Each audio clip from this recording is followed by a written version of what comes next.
تو ہمارے باپ دادوں کے زمانے میں ہماری برادری کی عادت رہی ہے، تو یہاں بھی ہمارے شہر کے علماء کا مشورہ ہوا کہ جیسے ہر مصیبت کے موقع پر یہاں کی برادری دوسری جگہوں پر جہاں یہ آفت آئی وہاں کبھی مدد پہنچاتی ہے، تو اس مرتبہ بھی کوکن والوں کو بہت ضرورت ہے، تو ہماری برادری کے پاس سے جتنی بھی مدد پہنچ سکے ہمیں پہنچانی ہے۔ دیکھو اللہ تعالیٰ کبھی کفارہ بنا دیتا ہے، مصیبتوں کے لیے کفارہ بن جاتا ہے، اور بڑی بڑی مصیبتوں کو اللہ دور کر دیتا ہے، اور دشمنوں کی نظروں کو اللہ توڑ مروڑ کے رکھ دیتا ہے جہاں سخاوت کی بازی ہوتی ہے، اور اللہ کا غضب ٹھنڈا ہو جاتا ہے جب بندے اس کے نام پر صدقہ کرتے ہیں۔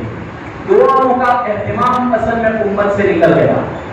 مولانا رومی رحمۃ اللہ علیہ مثنوی شریف کے اندر ایک بہترین مثال دیتے ہیں کہ دیکھو ایک معصوم بچہ ہوتا ہے، چھوٹا بچہ، اپنے ہر کام کے اندر اپنی ماں کو کارساز سمجھتا ہے، ہر کام۔ اس کا پیٹ دکھے تو ماں، بھوک لگے تو ماں، گر جائے تو بھی ماں، اگر کتا آیا ڈر گیا تو منہ سے نکلے گا ماں، امی، یہی نکلے گا۔ کسی نے ڈرایا زور سے بول کر تو ماں نکلے گا اس کی زبان سے۔ یہاں تک کہ مدرسے میں جائے گا اور وہاں کسی بچے نے اس کو مارا، وہاں اس کی ماں نہیں ہے لیکن وہ کہے گا میں اپنی امی سے کہوں گا، امی نہیں ہے لیکن زبان پر کیا ہے، امی سے کہوں گا۔ اسکول کے اندر کوئی مصیبت آئی، لڑکا کہے گا امی سے کہوں گا۔ یہاں تک کہ جب استاد کبھی اس کو ایک لکڑی مارتے ہیں تو اس کی زبان سے بھی ماں نکلتا ہے، ماں ہی ماں۔ مولانا رومی فرماتے ہیں یہ جو بچہ ماں ماں ہر جگہ بولتا ہے تم تو بیوقوف ہو، بڑے ہو۔ مولانا رومی فرماتے ہیں تمہاری زبان سے اللہ اللہ نکلنا چاہیے۔ ایک معصوم بچے سے تم عبرت حاصل کرو کہ معصوم بچہ ہمیں کیا نصیحت کرتا ہے کہ ہر موقع پر اپنی ماں کو یاد کرتا ہے۔ اسی طرح ایمان والا بھی ہر موقع پر اس کے ذہن میں اللہ ہی آنا چاہیے، اللہ کے سوا اس کے تصور میں کوئی نہیں ہونا چاہیے۔ تو میرے بھائیو ہم دعائیں بھی کریں، دعائیں کریں اللہ تعالیٰ آنے والی مصیبتوں کو دور کر دے۔ اس لیے ابھی ان لوگوں کی امداد کے لیے پورے گجرا کی ساری مسجدوں کے اندر اعلان ہو رہا ہے، ہم بھی دل کھول کر کے ان کے حق میں مدد کریں۔ اللہ تعالیٰ ہمارے حق میں بھی خیر کے فیصلے کرے گا، روزیوں کے اندر برکت دے گا، اور آنے والی ہر مصیبت کو اللہ ٹال دے گا۔ اس نیت کے ساتھ ہم جتنا بھی ہو سکے تعاون کریں۔ اس کے علاوہ اگر مان لو کہ وہ انفرادی طور پر نکلیں تو اس حیثیت سے بھی ہم مدد کریں۔ انفرادی طور پر اگر جماعت بنے اور جماعت کی شکل میں وہ یہاں محلے میں آئیں تو ہم دل کھول کر مدد کریں گے۔ اللہ تعالیٰ ہم کو دنیا کے اندر بھی اس کا بہتر بدلہ عطا کرے گا، آخرت کے اندر بھی اللہ جنت کے اندر بہتر بدلہ عطا کرے گا۔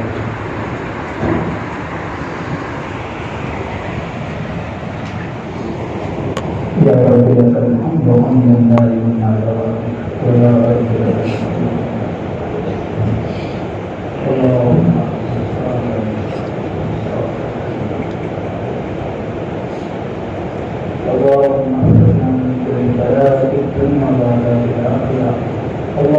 احفظنا من كل بلاء في الدنيا وعذاب الآخرة، اللهم احفظنا من كل بلاء في الدنيا وعذاب الآخرة، توفنا المسلمين واحفظنا بالصالحين، وصلى الله تعالى على خير خلقه ومولانا سيدنا محمد وعلى آله وصحبه أجمعين.